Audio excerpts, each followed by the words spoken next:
Hi అండి. Welcome to my channel Priya Pooja on kitchen logs. కూర్చొని తింటే కొండలైనా కరుగుతాయి. వేస్తూ పోతే చిన్న రాయి కూడా పెద్ద కొండగా మారుతుంది.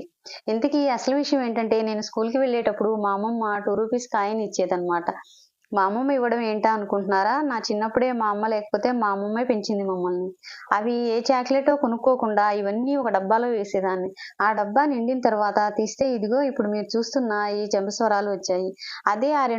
2 ఆ రోజే ఖర్చు పెట్టేస్తే ఎటుపోయేవో కూడా తెలీదు కదా! మనకి వచ్చిన దాంట్లో ఎంతో కొంత సేవింగ్ అనేది చేయాలి. అది రూ. 10 అవ్వచ్చు, రూ. 20 అవ్వచ్చు, 100 అవ్వచ్చు, 1000 అవ్వచ్చు. ఎవరికి వీలైనంత వాళ్ళు అనవసర ఖర్చులు తగ్గించి ఇలా సేవ్ చేసుకుంటే రేపటి రోజున మనకి ఏదో ఒక అవసరానికి ఉపయోగపడతాయి కదా! పెద్దవాళ్ళు ఆస్తులు ఇస్తే లైఫ్‌లో స్థిరపడటం అనేది మామూలే. జీరో స్టేజ్ నుంచి వచ్చి లైఫ్‌లో స్థిరపడటం అనేదే గొప్ప విషయం కదా! అన్నట్లు ఈ మాటలకి కూడా ఇంకో స్టోరీ ఉంది.